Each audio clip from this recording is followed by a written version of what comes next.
Hello there, everyone. Today I want to tell you the story about my book that I took a hiatus from for a while, and then what I did to ultimately come back and get it published. And I want to tell this story because from talking to a lot of you, I know that for many of you, the book that you are currently working on or thinking about writing is not your first book that you've started. And so if you are either feeling kind of stuck or you've walked away from your book, wherever you're at, I want to hopefully tell you this story so that you'll be inspired and that you'll get a couple of tips, honestly, to get out of the rut and get it published. Before I do that, though, I want to introduce myself. Hi, I'm Dr. Beth Brombos of Blogger to Author. I'm a #1 best-selling author and the author of 4 books, and I am just really passionate about helping my fellow bloggers and entrepreneurs get their books out into the world so that they can do some good in the world, spread their message, and so that those books can help those people build authority and credibility and help them establish themselves as a thought leader in their niche, and then of course help them make a little bit of money on the side as well. But let me tell you the story about my book, Blogger to Author. So this book is the book that I wrote to teach the framework that I use, that I have used not only to publish my books, but then I also use that framework for my clients as well. I do have clients for whom I take their content, whether it's blog content or audio or video transcripts, and I actually do the process of compiling that into a book manuscript for them. And so the process has been the same for all of those. But again, the story is behind that book, Blogger to Author. And so I knew actually when I started Blogger to Author back in 2016, or was it 2015, somewhere in there? I think it was early 2016. Yeah, that's right. That I wanted to write a book teaching people how to do what I had done with my first book. I knew it was really powerful.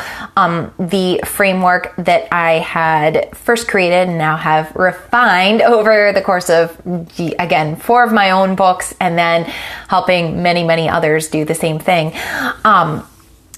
But so I wanted to make sure that that was actually in a book form, especially for people who needed the step-by-step help, but who couldn't afford to enroll in my course and who couldn't afford to pay me to do it for them.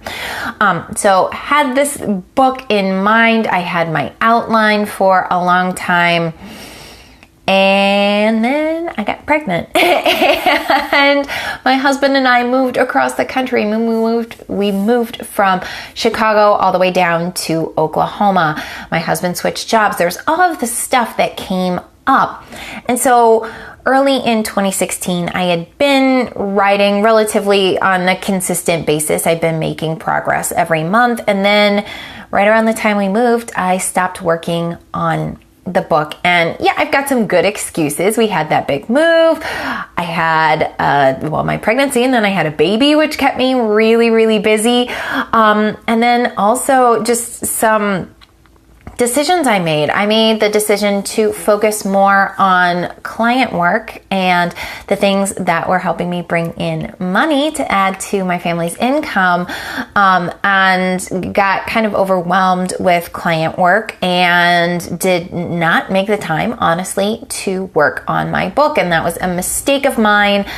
I'll freely admit that, but at the same time, I think it's important for me to share that because some of you might be in the same boat. Maybe you have a part-time or a full-time job, and sometimes you put all of your effort into your job and you don't have time to work on your book. Or maybe you put more effort into your blog and you don't have time to work on your book. Whatever it is, there's this delicate balancing act that has to happen between where you're spending your time to get it done, to get your book written. And so that's really where I want the latter part of this video and that story to go, is really telling you how I overcame that and really a lot of it was mindset. And I know mindset is an easy thing to talk about. It's also an easy thing to write off, but I think it's incredibly important. And I really do believe, and again, now I've worked with dozens of authors and then aspiring authors as well. And I've, thinking about people who I've just interacted with and who say that they want to write a book and then years later, it never happens. I know I've had people who've been telling me for years that they want to write a book and they have not actually gotten around to doing it. But then I have clients and followers who actually do go through and they've got their book out and for sale and it's doing amazing things for their businesses. So like, what separates those two, and really what did I do as well? And I think a big part of it is this mindset shift, that you have to really choose that you're going to make your book a priority, because something will always be a priority. Something will always take up your time. But if you're going to actually get your book written and finished, you need to make sure that one of those things that's going to take up some of your time is going to be your book. It doesn't have to mean that you put full effort into your book 24/7. Like, that likely is not realistic unless you are a full-time author, which I don't think anybody watching this is.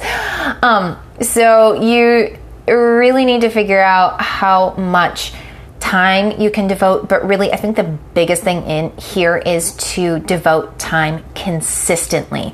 So to make sure that you don't have these like starts and stops and this lurch forward and then this total stop. So I think that, again, I talk about this a lot, but because it's so true that having a plan for your book helps.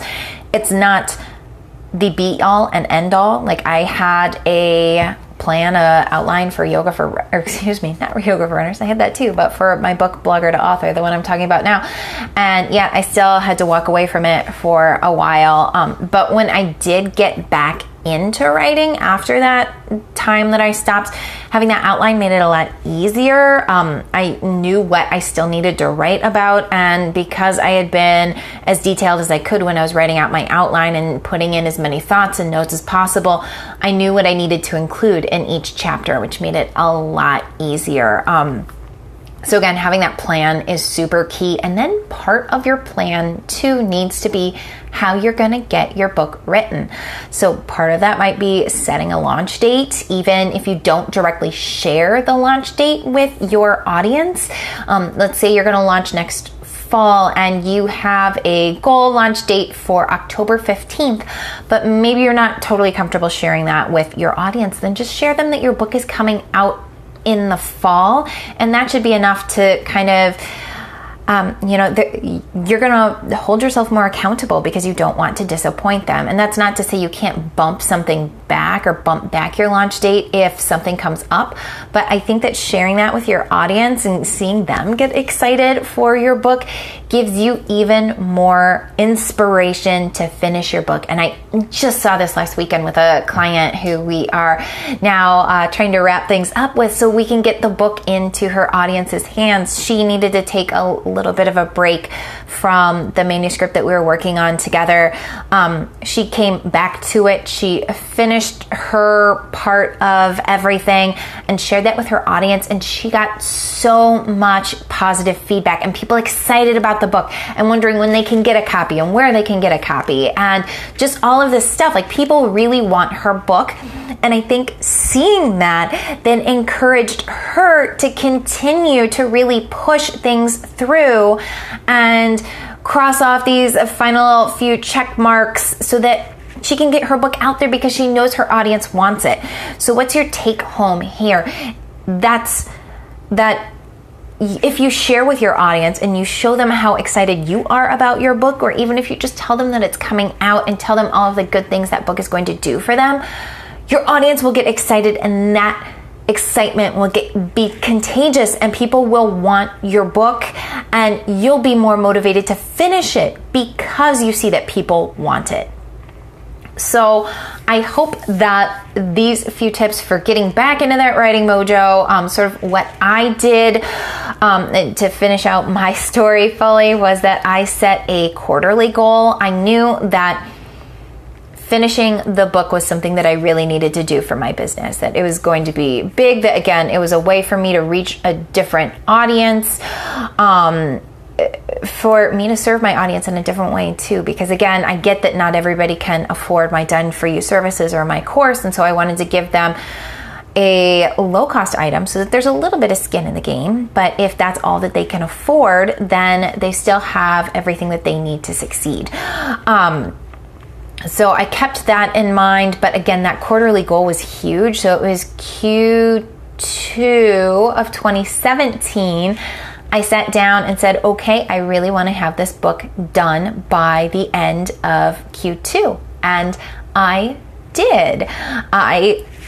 Excuse me. I published it in June of that month, towards the end. So again, I set that goal. I knew that my launch date then, and then I just kind of back engineered and figured out when I needed to have each chapter done by, giving myself a chunk at the end to go back and edit. And then I finished it and got it done. And so I think some of that reverse number crunching in terms of, just sit down with a calendar, figure out when you need to get stuff done by, and then get it done. So recap, make sure you get that mindset that you are really dedicated and ready to write your book and that it's going to be a priority. And then make sure that you have that plan. Come up with a rough launch date, if not a firm launch date. And then from there, sort of back engineer and figure out when your deadlines need to be to make sure that you won't meet your launch date. And don't forget to, again, to share it with your audience as well, because that can be really powerful, having some people keeping you accountable. If you don't feel comfortable with that, maybe just find some friends and ask them to keep you accountable and check in on you.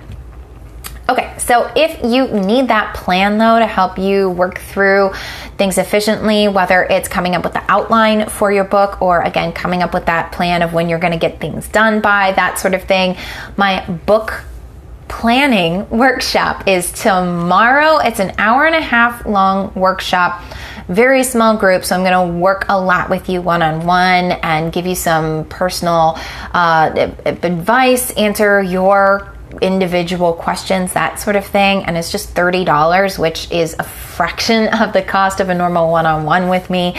So it's actually a really great deal. Make sure you sign up if you do need extra help planning out your book. You can find the sign up link and just learn more about what it's going to be about, what we're going to talk about, that sort of thing. Find that all at blogger2author.com/book-mapping. No, book-planning-workshop. So again, blogger2author.com/book-planning-workshop. And in just a sec, I'll pop that into the comments. Okay, have a great day, great week, and I will see you all later. Happy writing.